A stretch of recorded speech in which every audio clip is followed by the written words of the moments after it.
Sveiki visi užsukę į mano kanalą. Šiandieną pakalbėkime apie odos priežiūrą.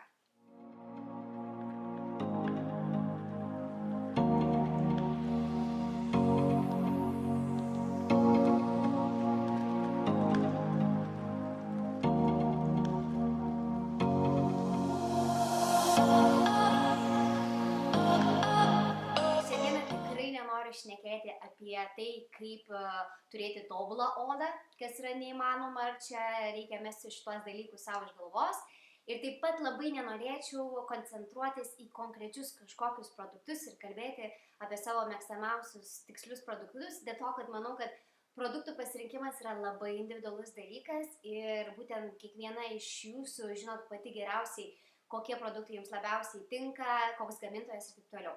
Šiandieną norėčiau pasikalbėti apie savo atrastus ir nuolatos naudojamus 5 dalykus arba būdus, kas man padeda išlaikyti odą keičiantis metų laikams, keičiantis įvairioms gyvenimo situacijoms, reaguojant įvairiai ir taip toliau.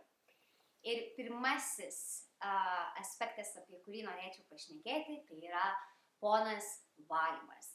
Valymas, mano nuomonė, odos valymas yra pats svarbiausias žingsnis bet kokioje odos priežiūroje. Koks geriausias valymo metodas odos ir kas jums labiausiai patinka, tai žinote vėlgi jūs pačios geriausiai. Tačiau ką aš atrandu, kas mano odai labiausiai patinka ir kuomet jį būna, tarkim, pačios geriausios, kokios įmanoma kondicijos, tai yra tuomet, kai aš niekada visų pirma neinu miegoti nenusivaliusi makiažo. Kelis kartus per savaitę aš darau tą vadinamą gilesnį valymą, tam naudoju Clarisonic Mia 2 aparatą ir jo nenaudoju kasdien, nes jau kaip kažkada esu minėjus, mano oda yra gana plona ir labai reaguoja bet kokį tai aštresnį šveitimą, tai stengiuosi nepiknaudžiauti gilių valymų, bet 2-3 kartus per savaitę tikrai visą laiką naudoju tą aparatą ir tai yra kaip šveitimas veido. Taigi tiesiog giliau pavalau ir po to būtinai labai gerai padrėkinu odą. Ką dar pastebėjau, ką mano oda labai mėgsta, tai kai aš ryte atsikėlusi, nors atrodo jau esu po nakties be makiažo, švaria oda po vakarykščio nusivalymo, visą laiką nusivalau odą dar kartą, nes miegant ir trinamės į pagalvę ir nešvarumai, jeigu dar turit gyvūną namuose, tai žinokit, maži mikrobiukai visur egzistuoja namuose, tai visą laiką būtinai naudoju micelerinį vandenį, būtinai nusivalau veido odą. Ir ką aš pastebėjau, kad mano oda mažiausiai reaguoja ir geriausiai atrodo tuomet, jeigu aš rytais nenaudoju iš krano vandens odai nusivalyti. Tai aš naudoju visą laiką micelerinį vandenį įvairių gamintojų, tačiau stengiuosi naudoti vandens iš krano ir maudydamas duše stengiuosi per daug neleisti karšto vandens ant veido odos, nes pastebėjau, kad tai mano oda itin sausina. Antras etapas arba antras aspektas, į ką aš labai stengiuosi skirti daug dėmesio, tai yra odos drėkinimas. Ir aš kalbu ne tik apie drėkinamų kremų naudojimą ar serumų naudojimą, aš kalbu apie apskritai visapusį odos ir kūno drėkinimą. Kaip žinome, oda tai yra vienas didžiausių kūno organų ir jai nuolatos reikia, taip kaip ir visam kūnui, reikia labai daug vandens ir drėkinimo. Tai aš kalbu apie tai, kad reikia gerti vandenį. Žodžiu, nenoriu būti ta įkyri nuobodyla, kuri kalba apie 2 litrus vandens per dieną, nes aš pati tiek neišgeriu vandens, nes manau, kad reikia tai pasirinkti labai individualiai ir galbūt net nesveika per daug gerti vandens. Tačiau vandenį gerti yra būtina bent keletą stiklinių per dieną, būtina išgerti tyro vandens, tai ne arbatų, ne kavų, ne skysčių apskritai, o paprasto vandens. Aš žinau, kad vandenį gerti labai dažnai būna neskanu, kaip kad mano draugas pasakytų, nes jis neturi skonio, tačiau ką aš mėgstu daryti, aš pjaustau visi vaisius, deduosi mėtas, įvairias žoleles į vandenį, tai padarydama tą vandenį skanesniu ir padarydama taip, kad aš norėčiau daugiau jo gerti. Tai aišku, vandens yra gerimas, taip pat naudoju purškiamus vandenis terminius arba purškiamus natūralius tonikus kažkokius ir dienos eigoje tiesiog nuolatos stengiuosi drėkinti odą, ypač vasarą, Ir visą laiką nešiojasi rankiniai mažus flakonėlius, jų tikrai yra pirkti visur. Arba drėgnes servetėlės, vėlgi taip pačiai tiesiog karts nuo karto dienos eigoje padrėkinti odą. Ir mano didžiausias atradimas, naudojant įvairiausius produktus ir nuolat bandant naujus gamintojus, naujus produktus, naujus kremus ir serumus ir kaukes ir taip toliau, ką aš labai mėgstu, kad mano oda draugiškiausia ir mažiausiai reaguoja į kažkokius aplinkos pokyčius, jeigu aš naudoju veido kremus ar serumus be alkoholio arba be pridėtinių kvapiklių. Tai esmė ta, kad mes puikiai žinom, kad alkoholis turi savybę garuoti, o garuodamas jisai traukia iš savęs lauk visą drėgmę iš tavęs. Tai lygiai taip pačiai kaip išgerus vakare vyno, dažnai labai noris ir atsikėlus išgerti stiklinę vandens. Tai būtent dėl tos pačios priežasties, nes alkoholiui garuojant atsiranda dehidratacija. Trečias aspektas, apie kurį aš norėčiau pašnekėti, kalbėdama apie odos priežiūrą, yra atsipalaidavimas. Ir tikrai nekalbu apie, rūpesčių išmetimą iš galvos, nustojimą gyventi, nes mums moteriams nestresuoti yra neįmanoma. Tačiau aš kalbu apie momentų, kurie daro mus laimingas, daro mus rames, atsipalaidavusias atradimus. Aš sutinku, kad akys yra sielos veidrodžiai, tačiau mūsų oda, ypač veido oda, labai puikiai atspindi mūsų vidinę būseną. Todėl, kad ir kaip gyvenime yra sunku, kad ir kiek mes problemų turim, mes privalom visą laiką atrasti būdus, kurie mus nuramina, kurie mus sukaupia, sustato į vietas, todėl kad oda į tai labai labai reaguoja ir oda tikrai jums padėkos. Ketvirtasis aspektas, apie kurį norėčiau pašnekėti, tai yra visiškai neseniai mano atrastas, tačiau tikriausiai kertinis ir esminis dalykas odos priežiūroje, tai yra mityba. Ir tikrai nekalbu apie tam tikrą mitybos pasirinkimą, vegetarizmą ar paleo mitybą, ar veganizmą, ar kaip tik atvirkščiai mėsos valgymą, nes joje yra daug baltymų ar dar kažko. Tikrai neagituoju rinktis konkrečią kažkokią mitybos, tarkim, atšaką ir griežtai jos laikytis.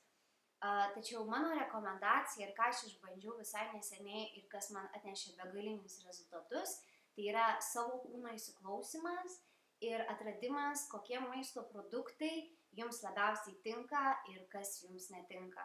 Ir visai neseniai, prieš metus laiko, aš iš savo raciono visiškai išbraukiau pieno produktus. Aš apskritai niekada nebuvau ten pieno dievintoja, nesipildavau jo visą laiką į kavą, tačiau aš tiesiog kaip eksperimentą pabandžiau, pagalvojau, ar tai galėtų padėti mano odai ir apskritai mano kūnui, virškinimui ir taip toliau. Ir nepatikėsit, bet rezultatai yra fantastiški. Mano odos realiai visiškai neberia, nebent tai yra reakcija į, tarkim, kažkokią naują priemonę. Tačiau aš pastebėjau, kad tie berimai, kurie nuolatos iškildavo karts nuo karto, jų nebėra. Ir mane tas sužavėjo ir aš pastebėjau, kad vienintelis dalykas, ką aš pakeičiau racione, tai išbraukiau pieno produktus. Ir būtent tuomet supratau, kad jie tikriausiai netiko visiškai mano odai. Lygiai tas pats yra, kad labai dažnai užvalgius labai nemažai šokolado, kuriam aš būdavau seniau priklausoma, lygiai taip pačiai atsirasdavo berimai čia. Tai aš kaltinau arba hormonus, arba PMS ir taip toliau, bet kuomet atsisakiau visiškai pieno produktų, tai reiškia visų ir kartu pieninių šokoladų, ir lygiai taip pačiai palaipsniui atsisakiau rafinuoto cukraus, šitie visi dalykai dingo. Ir tai yra įstabu. Ir aš neagituoju dabar atsisakyti pieno produktų ir atsisakyti šokoladų.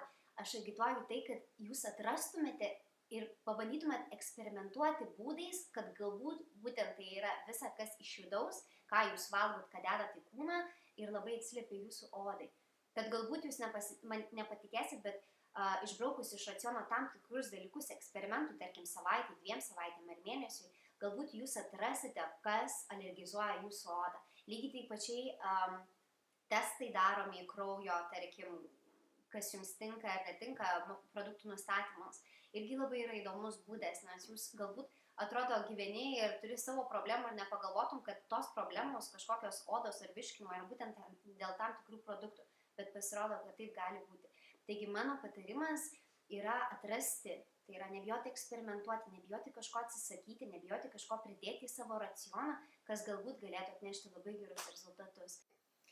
Ir paskutinysis mano top 5 odos priežiūrai atradimas yra, kaip aš jį mėgstu vadinti, mažiau yra daugiau. Esmė ta, kad aš pati esu labai didelė odos priežiūros produktų fanė. Ir labai mėgstu išbandyti naujus produktus, išbandyti naujus gamintojus, skaityti apie juos, skaityti sudedamasias dalis, domėtis, ką kiekviena sudedamoji dalis daro tavo odai, ko nedaro, kaip kenkia, kaip nekenkia ir taip toliau. Ir tikrai per savo gyvenimą esu išbandžius begalę produktų, mėgstu juos pirkti, mėgstu apie juos kalbėti, mėgstu rekomenduoti ir panašiai. Tačiau ką aš pastebėjau jau kurį laiką, kad bandyti reikia, ieškoti reikia, nes kitaip mes neatrasim tai, ką labiausiai mėgstam. Tačiau ta taisyklė, kad mažiau produktų daro didesnę naudą jūsų odai, tai mano gyvenime tapo iš tikro auksinė.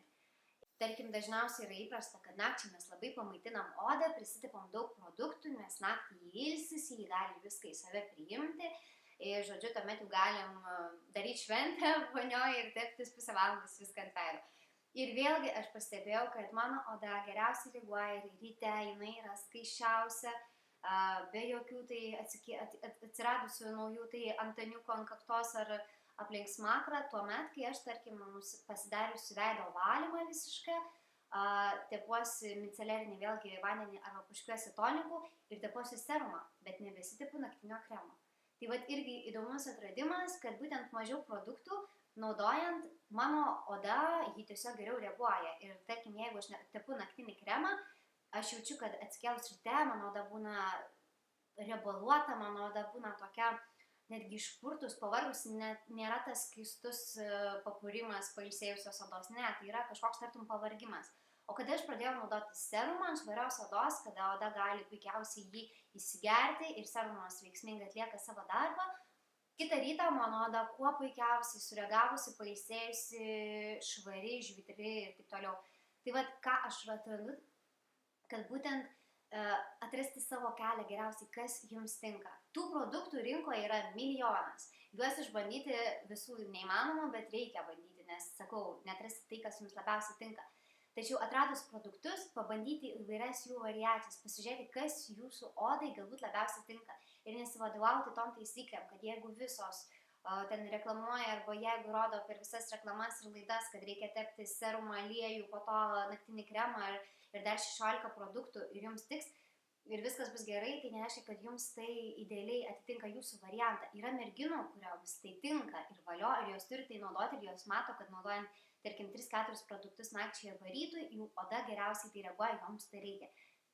Tai jos daro individualiai. Lygiai taip pačiai yra merginų, kurios, pavyzdžiui, žinau, merginų, kurios iš viso tokio dalyko, kaip naktinis kremas arba nakčiai dėtis kažkokį produktą, jos neįsivaizduoja ir jos kuo puikiausiai atrodo, jų oda kuo nuostabiausia. Taigi esmė yra tai, kad naudojant mažiau produktų ir atrandant tai, kas jums labiausiai tinka ir kokios produktų variacijos jūsų odai labiausiai tinka, tai atneš patį geriausią rezultatą. Ir būnant sąžiningai ir nepasiduodant totaliam smegenų plovimui, o atsirenkant tai, kas jums labiausiai tinka, mano nuomonė, ir galima pasiekti pačių geriausių rezultatų. Tai, žodžiu, tiek, ką aš norėjau pasakyti šiandieną apie savo odos priežiūrą, tai yra visiškai mano individuali nuomonė ir mano atradimai. Tačiau jeigu jūs kažką randat, kas jums kažkas yra įdomu arba ką galbūt norėtumėt pabandyti, tai būtinai pabandykit, ieškokit. Ir aš manau, kad jūs pažinodamos savo kūną, tai, kas jums labiausiai tinka, kas jums skaniausia yra, kas jums gražiausia ir ką jums labiausiai patinka veikti, tik tuomet jūs atrodysit geriausiai, gražiausiai, sveikiausiai ir taip toliau. Tai, žodžiu, toks buvo mano top 5 odos priežiūrai, o aš linkiu jums sėkmės, būkit gražios, sveikos ir laimingos. Iki.